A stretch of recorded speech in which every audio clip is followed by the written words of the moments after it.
Ikan gupi atau dikenal sebagai millionfish atau rainbow fish merupakan salah satu komoditas ikan hias yang banyak diminati masyarakat. Ikan gupi terdiri dari beberapa jenis yang merupakan hasil dari perkawinan silang yang menyebabkan mutasi gen. Sebagaimana umumnya pada ikan hias, ikan gupi jantan memiliki warna dan corak yang lebih menarik dibandingkan ikan betina. Oleh karena itu, produksi ikan jantan menjadi fokus dalam kegiatan budidaya ikan gupi. Salah satu cara yang dapat diterapkan dalam kegiatan produksi ikan jantan yaitu dengan proses pembalikan kelamin atau seks reversal dari betina ke jantan. Istilah ini bernama maskulinisasi. Air kelapa mempunyai potensi untuk dimanfaatkan sebagai bahan pengganti hormon sintesis karena hampir di seluruh daerah di Indonesia dapat ditanami oleh kelapa.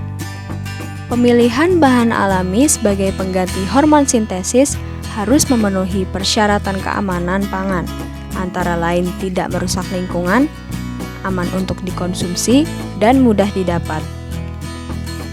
Bahan yang digunakan dalam penelitian terdiri dari indukan bunting ikan gupi dengan 12 hari setelah masa pemijahan, air kelapa muda, pakan alami berupa artemia, daphnia, dan tubifax. Sedangkan alat yang digunakan adalah akuarium, termometer, dan pH meter. Perlakuan yang digunakan adalah perendaman induk bunting ikan gupi dengan air kelapa yang memiliki konsentrasi yang berbeda. Perlakuan pertama atau P1 memiliki konsentrasi air kelapa sebanyak 20%, perlakuan kedua yaitu P2 sebanyak 40%, dan terakhir kontrol perlakuan berupa perendaman induk bunting tanpa campuran air kelapa atau P0. Setelah 12 hari pasca pemijahan, indukan yang memiliki ciri bunting digunakan sebagai hewan uji.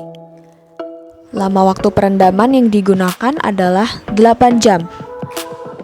Pemeliharaan larva ikan dilakukan sampai anakan ikan gupi dapat dibedakan morfologi jantan dan betina, yaitu pada umur 42 hari. Selama pemeliharaan, dilakukan aerasi dan penyiponan sebanyak 50%. Sedangkan untuk pemberian pakan alami dikondisikan secukupnya. Dari grafik hubungan antara dosis air kelapa dengan persentase ikan gupi jantan, persentase ikan gupi jantan akan maksimal jika konsentrasi air kelapa yang digunakan sebesar 40%. Hal ini menunjukkan bahwa pemanfaatan air kelapa pada konsentrasi 40% merupakan kondisi terbaik untuk menghasilkan anakan jantan dengan metode perendaman induk. Keberhasilan maskulinisasi ikan gupi dengan menggunakan air kelapa dikarenakan air kelapa memiliki kandungan hormon steroid atau fitohormon yang secara langsung mempengaruhi proses pengarahan kelamin pada ikan. Air kelapa mampu menurunkan kadar prolaktin sehingga produksi testosteron akan semakin tinggi. Kualitas air selama perendaman yakni pada tabel berikut. Pada perlakuan P0 didapatkan suhu 27,8 derajat Celcius dengan pH 6,5. Pada perlakuan P1 didapatkan suhu 27,6 derajat Celcius dengan pH 5,8. Pada perlakuan P2 didapatkan suhu 27,3 derajat Celcius dengan pH 5,6. Kesimpulan yang didapatkan adalah air kelapa dapat digunakan sebagai bahan alami untuk maskulinisasi ikan gupi pada konsentrasi 40% dengan metode perendaman induk bunting dengan persentase anakan yang dihasilkan bisa mencapai 90%.